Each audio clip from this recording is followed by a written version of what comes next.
Bom dia, Kátia, tudo bem? Meu nome é Ana Júlia, eu sou do primeiro período de psicologia e hoje eu vim falar um pouquinho com você sobre o que eu tenho passado nesses últimos dias, nesse contexto geral de pandemia, nessa quarentena, o que eu tenho feito e como eu tenho estudado.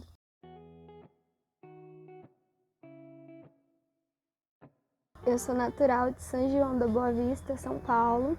Fica a 44 quilômetros de Poços de Caldas, então é relativamente perto. E eu não precisei me mudar para ir até a PUC, eu ia de van todo dia, saía daqui bem cedo para chegar lá e chegava aqui mais ou menos umas 2, 1h30 da tarde. Eu escolhi psicologia porque eu sempre me interessei, na verdade, sobre humanas, né, em si, e eu gostava bastante dessa questão da biologia também. Comecei a fazer terapia, o meu psicólogo sempre comentou como era o curso e tudo mais, e aí eu fui me interessando, fui pesquisando. A princípio eu me interessei bastante pela psicanálise. O meu primeiro mês de aula foi muito legal. No começo ele foi meio complicado, porque eu tive que me acostumar a acordar bem cedo, coisa que eu não fazia, porque eu estudava à tarde no ensino médio. Mas com relação à escola, eu gostei bastante, os primeiros dias foram bem legais, eu gostei bastante dos prédios, a gente chegou a conhecer, gostei muito da biblioteca. Foi muito legal os primeiros meses. Infelizmente, com toda essa pandemia, a gente teve que cancelar as aulas. No começo eu não consegui me adaptar direito com as aulas. Aqui na minha casa a gente não tem acesso à internet, porque eu moro numa zona rural daqui de São João e eu tinha que me deslocar, ainda tenho, faço isso hoje em dia, até a casa da minha tia para eu poder assistir às aulas. E no começo eu tentava assistir aqui em casa com o meu celular e aí eu não conseguia, eu ficava estressada.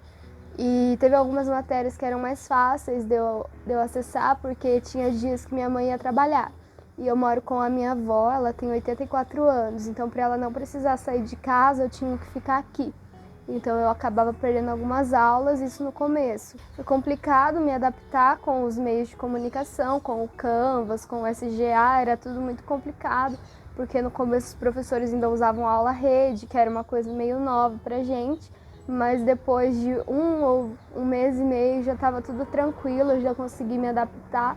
Eu não acho que o sistema remoto seja tão efetivo com relação à aprendizagem para mim quanto às aulas presenciais, mas para mim está sendo uma experiência nova, poder conhecer esse método de ensino e a gente está se virando na medida do possível. Eu acho bem interessante a questão do contato com os professores, eles sempre foram muito atenciosos com relação às dúvidas dos alunos, com relação às atividades e provas principalmente. Tem professor que tem deixado vários dias a prova aberta.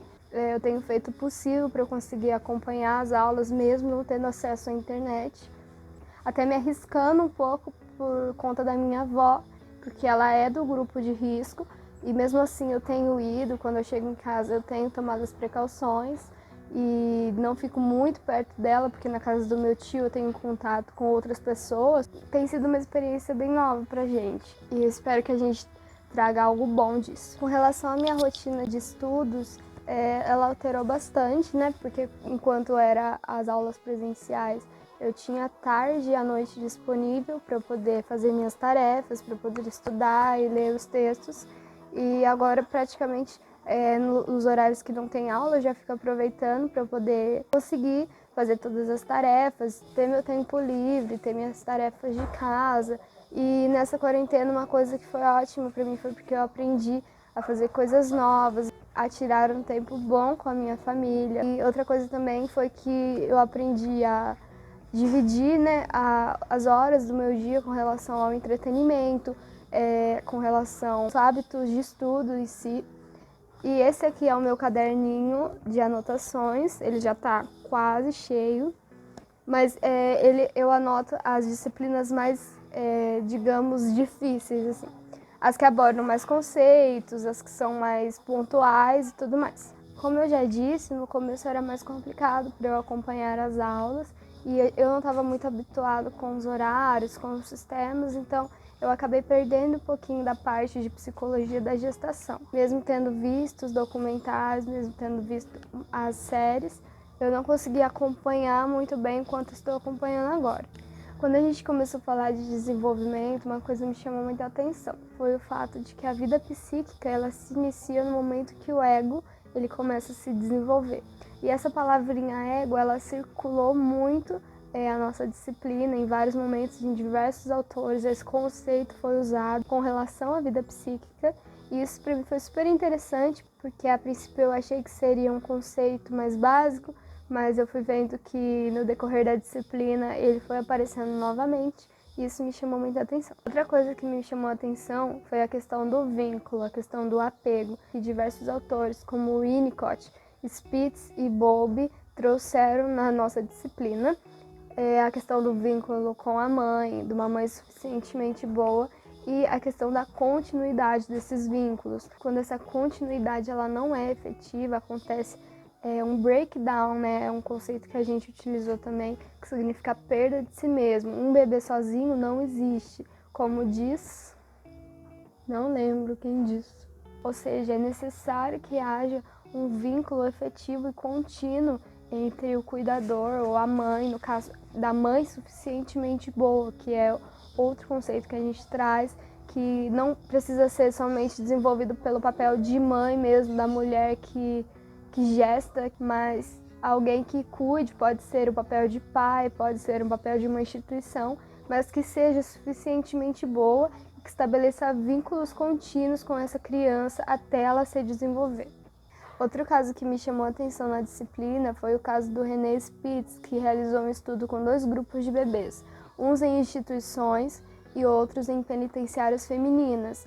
É curioso que com testes feitos nessas crianças, eles perceberam, o René Spitz percebeu, que havia um certo atraso mental e uma progressiva debilidade com as crianças nascidas em instituições, enquanto as em penitenciárias, elas apresentavam um desenvolvimento bastante acelerado. Essa pesquisa confirma a importância de se estabelecer vínculos contínuos com a criança, visto que nas penitenciárias elas tinham ali as próprias mães, toda a equipe da organização, que eram contínuas ali com elas, enquanto nas instituições, conforme vai mudando o número de funcionários e cada funcionário tem que cuidar de todas as crianças, não é estabelecido um vínculo apenas com uma pessoa que cuida, ou seja, ela não estabelece vínculos que são duradouros na vida dessas crianças. E isso demonstra o que aconteceu nessa pesquisa, que foi um certo atraso mental no desenvolvimento dessas crianças. Outro autor que trouxe essa ideia de vinculação foi o John Bowlby, que ele fala sobre comportamento instintivo e a vinculação. Ele também defende a ideia que é necessária realmente uma continuidade de relações para o desenvolvimento da personalidade da criança, para que haja um desenvolvimento sadio. O próximo assunto qual a gente falou foi a questão do desenvolvimento psicossexual com Freud, e eu gosto muito dele. Ele traz no início a respeito do aparelho psíquico, que se compõe pelo ID, ou id, o ego e o superego. E a gente vai falar um pouquinho disso. O Freud também cria uma teoria desse desenvolvimento psicossexual da criança com 4 fases. A primeira delas é a fase oral, que é do nascimento aos 2 anos de idade, aproximadamente, da criança. E nessa fase, o maior prazer e a maior atenção da criança se encontra na boca. Essa é a fase oral. A próxima é a fase anal, em que a criança ela tem o controle dos esfíncteres e ele se caracteriza dos 2 aos 4 anos aproximadamente.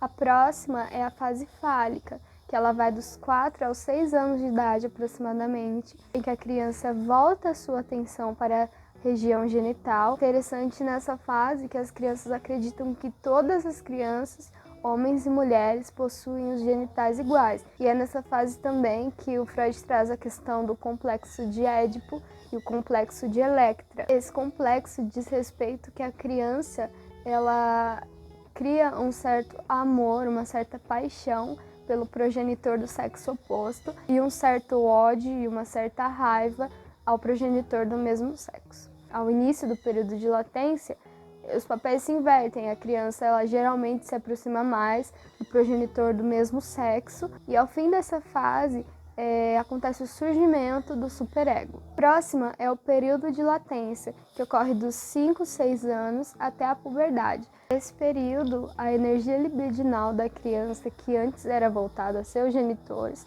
nessa parte ela se volta a atividades científicas, escolares, intelectuais no geral. E isso vai até a puberdade, e no início da puberdade começa a fase genital, a partir dos 12 anos até a morte. Nessa fase, a atenção ela novamente se volta para a região genital e acontece nessa fase os impulsos sexuais, que vai da puberdade para o resto da vida. Depois de Freud, a gente falou um pouquinho da Melanie Klein, que ela também foi uma psicanalista, e ela trouxe um conceito um pouquinho diferente do Freud, que diz que o que movimenta o aparelho psíquico, diferentemente das ideias de Freud, não é o desejo, e sim uma pulsão de morte que existe em cada indivíduo. Com isso, o indivíduo, no caso a criança, ela ataca o outro, ou seja, ela projeta essa pulsão, ou ela ataca a si mesmo, o self, ela introjeta essa pulsão. Melanie Klein também traz a ideia da teoria da angústia, que diz que a criança ela teme ser aniquilada por seus erros. Também traz a ideia da ambivalência, que diz que a criança sofre contradições tanto de amor quanto de ódio, ou seja, ela também traz a questão do seio bom e o seio mal, que a criança sente ao mesmo tempo pela mãe. Ao final dessa parte do desenvolvimento psicossexual, a gente teve uma certa reflexão, que diz que viver já é uma tarefa árdua desde o nascimento, que a criança passa por confusões, por sentimentos conflitivos, mas ao mesmo tempo ela se sente confiante, sente alegria por ela estar desenvolvendo e criando sua própria vida. Desde o início, a criança precisa de apoio e de sustento, e é necessário que haja alguém que exerça essa função mãe, essa função de cuidar, de oferecer carinho, de oferecer amor e criar vínculos com ela para que ela se desenvolva. E mais tarde ela será sustentada tanto pela estrutura familiar quanto por meio da socialização. Agora, sobre a socialização, a gente vai falar um pouquinho sobre o Erik Erikson, que trouxe a teoria do desenvolvimento psicossocial. E, no caso, ele desviou o foco da sexualidade fundamental, como Anna Freud, Melanie Klein traziam, e ele se estruturou nas relações sociais. Erikson também afirma que as características herdadas de personalidade nos primeiros anos de vida da criança são fundamentais e são elas que vão ficar marcadas desde o nascimento para o resto da vida. Erikson também desenvolveu uma teoria epigenética sobre o desenvolvimento psicossocial em 8 crises, do nascimento à velhice. Depois a gente iniciou no desenvolvimento cognitivo com o Piaget, um nome que exerceu tamanha importância nos nossos estudos ainda hoje sobre o desenvolvimento. Piaget foi um pioneiro de Darwin, né? Como a gente sabe, ele trouxe 2 conceitos que a gente falou nas nossas aulas, acerca de acomodação e assimilação. Acomodação é o processo de tirar novas informações no ambiente e alterar as informações que já existiam, que eram pré-existentes. Já a assimilação descreve como os seres humanos se adaptam às novas informações também retiradas do ambiente. Jean Piaget também diz que todos os seres humanos, sem exceção, passam por 4 etapas no desenvolvimento cognitivo. E a gente vai falar um pouquinho disso. E ele também defende a ideia de que não é possível, de jeito algum, pular alguma etapa ou retroceder. A primeira fase é o estágio sensório-motor, que vai do nascimento até os 2 anos de idade da criança aproximadamente. Esse estágio trata a forma como a criança ela entende o mundo ao seu redor e como ela reúne as experiências sensoriais e motoras com a atividade física. E é também nessa fase que há a aprimoração dos reflexos instintivos da criança, como estudado anteriormente. O segundo estágio é o estágio pré-operacional, que vai dos 2 anos até os 6, 7 anos de idade, aproximadamente também. É nessa fase que acontece o uso de símbolos, números, linguagens, para representar aspectos do mundo, no caso. E nessa fase também, a criança só se relaciona a partir da sua experiência, da sua perspectiva individual. Ela ainda não consegue se colocar no lugar do outro, entender as coisas do outro. A terceira fase é o estágio operatório concreto, que é dos 7 anos aos 11 ou 12 anos de idade, aproximadamente. E é nessa fase que acontece a aplicação de operações lógicas, operações matemáticas. A criança ainda não consegue, nessa fase, desenvolver raciocínios e pensamentos abstratos. Já o último estágio é o estágio lógico formal, que é a partir dos 12 anos de idade. E essa fase ela já sim se caracteriza pelo pensamento abstrato, pelo raciocínio dedutivo. É aí que acontece o desenvolvimento da imaginação, do pensamento, do planejamento. E para concluir, eu vou falar um pouquinho sobre as séries e os documentários que foram trazidos para a gente. A primeira série foi O Começo da Vida, da Netflix, que diz respeito sobre como a gente consegue influenciar na formação das habilidades da criança. Já a série Bebês em Foco, ela acompanha 15 famílias de diversos lugares do mundo e eles acompanham desde a chegada do bebê, da criança, até os seus primeiros passos de vida. E essa série é muito interessante.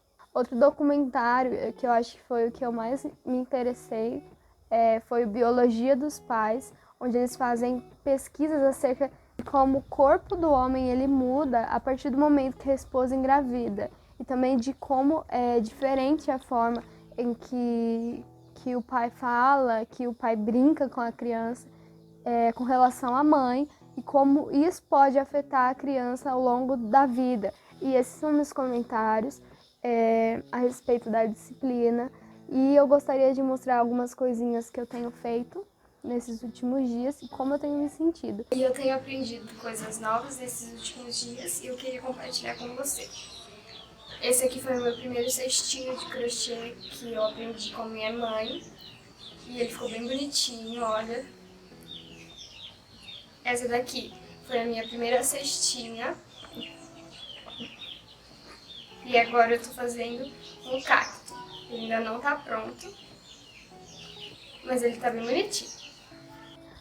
Particularmente, em alguns momentos eu me sinto muito ansiosa e com medo de tudo que pode acontecer daqui pra frente, com medo de algo acontecer com meus familiares, mas ao mesmo tempo eu ainda sou esperançosa. Eu creio que a ciência ela pode tirar a gente dessa mesmo. Eu tô achando incrível sobre como a pedagogia ela também está inovando em seus meios. Aqui na minha cidade, por exemplo, o ensino infantil, as professoras estão dando videoaulas e dando tarefas para as crianças fazerem em casa. Fico pensando sobre como as crianças estão tendo que se adaptar nesses últimos dias, sem ver as crianças, sem ver os colegas, como as mães estão tendo um papel fundamental de ter que inovar, de ter que fazer coisas que elas nunca imaginaram fazer para entreter a cabeça dos seus filhos. E eu agradeço muito por todo o suporte que os professores têm nos dado nesses dias. Em vista, por exemplo, da minha dificuldade, eu mandei um e-mail para todos os professores e eles me responderam, eles me deram um retorno. Disseram que se eu precisasse de algum suporte, de alguma ajuda, eles iam me ajudar. E é interessante também ver a questão de como os alunos estão tendo que estar bem unidos nesses últimos dias, porque surgem muitas dúvidas, os alunos respondem. Nós estamos nos ajudando à medida do possível. É interessante também como os psicólogos estão exercendo um papel importante, né, nesses últimos dias. Muitos amigos meus chegaram a me perguntar se eu conhecia algum psicólogo que estaria atendendo, né, virtualmente. Infelizmente, aqui na minha cidade, essa semana o comércio abriu, tem muita gente nas ruas sem conscientização, sem usar máscara e ficando perto das pessoas. Isso me deixa uma certa angústia em ver como às vezes as pessoas elas até mesmo não acreditam, né, em tudo isso que está acontecendo, nos números de mortos. Aqui na minha cidade a gente já teve 7 óbitos e 60 contaminados por enquanto. E tudo isso para mim, de uma certa forma, é muito triste, mas a gente também precisa olhar para a positividade que isso está nos trazendo. Pelo menos uma parte, né, das pessoas que buscam mesmo se conscientizar acerca do que está acontecendo, eu acredito que elas vão experienciar coisas muito boas de toda essa pandemia e que a gente possa, principalmente nesse momento, estar pertinho do outro, mesmo que longe fisicamente, mas que o nosso coração ele esteja quentinho com as nossas amizades, que a gente saiba aproveitar os momentos que a gente está tendo com a nossa família. E isso para mim está sendo muito importante. Se não fosse eles, provavelmente eu estaria em crise. É isso, Kátia. Quando voltar às aulas, eu espero poder colocar isso num CD bem bonitinho, com uma caixinha para você. E eu agradeço muito por todo esse suporte que você tem nos dado. Você é uma ótima professora, eu adorei os teus métodos de aula. E é isso, todos os dias cedo você nos anima, eu acho muito legal o seu senso de humor, a sua carisma. E eu agradeço por tudo, eu acho que todo esse conhecimento vai ser de tamanha importância na minha formação. E um abraço virtual, que você esteja bem, que você se cuide da sua família. E obrigada.